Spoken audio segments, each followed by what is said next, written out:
This crime is the most fiendish, cold-blooded, inexcusable case the world has ever known. That's what Mr. Horn has told this court, Your Honor. I've been practicing law a good deal longer than I should have, defending now for 46 years. During all that time, I've never tried a case where the state's attorney did not say that it was the most cold-blooded, inexcusable case ever. Certainly there was no excuse for the killing of little Polly Kessler. There ain't no reason for it. It wasn't for spite or hate or money or power. The great misfortune of this case is their money. If Your Honor should doom these boys to die, it'll be because their parents are rich. I don't need to mention that I'd fight as hard for the poor as for the rich. If I'd come into this court alone with two ordinary, obscure defendants who'd done what these boys has done, there hadn't been all this weirdness, publicity, this sensational notoriety, and I said, Your Honor, I want to gather a plea of guilty and let you sentence them to life imprisonment, do you suppose the state's attorney would raise their voices in protest?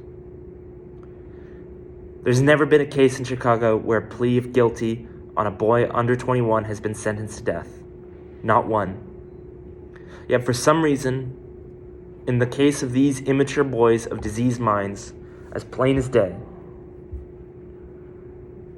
they say that you can only get justice by shedding their last drop of blood. Isn't a lifetime behind prison enough for this mad act? And must this great public be regaled with a hanging? For the last 3 weeks, I've heard nothing but the cry of blood in this room. Heard nothing from the offices of the state's attorneys but ugly hatred. For God's sake, are we crazy?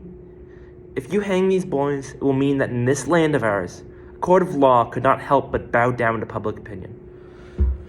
In as cruel a speech as he knew how to make, the state's attorney told this court that we're pleading guilty because we're afraid to do anything else.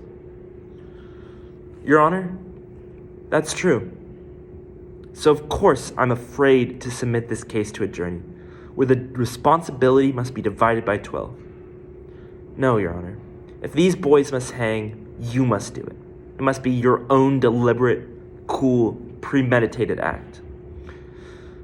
The state's attorney laughed at me for talking about children's fantasies.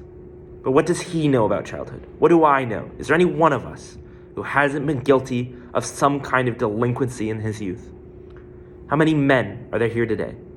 Congressmen, judges, lawyers, even a state's attorney who hadn't been guilty of some kind of wild act in youth. And if the consequences didn't amount to much and we didn't get caught, that was good luck. But this was something different.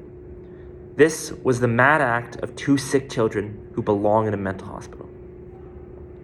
Do I need to argue it? Is there any man with a decent regard for human life and the slightest bit of heart that doesn't understand it? We're told it was a cold-blooded killing because they planned and schemed.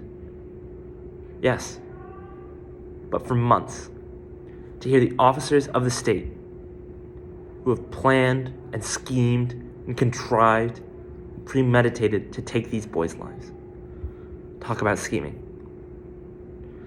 Your Honor, I've become obsessed with this deep feeling of hate and anger. I've been fighting it, battling with it until it's fairly driven me mad. What about this matter of crime and punishment anyway? Through the centuries, our laws have been modified until now men look back with anger and horror at the hangings and killings of the past. It's been proven that if the penalties are less barbarous, the crimes are less frequent. Do I need to argue with Your Honor that cruelty only breeds cruelty? That every religious leader who's held up as an example, as an icon, has taught us that there's any way to kill evil, it's not by killing men. And if there's any way of destroying hatred and all that goes with it, it's through love, charity, and understanding, not evil, hatred, and cruelty. This is a so-called Christian community. Is there any doubt that these boys would be safe in the hands of the founder of the Christian religion? I think anyone who knows me knows how sorry I am for little Polly Kessler, knows that I'm not saying it simply to talk. Artie and Judd enticed him into a car, and when he struggled, they hit him over the head and killed him. They did that. They poured acid on him to destroy his identity and put the naked body in a ditch.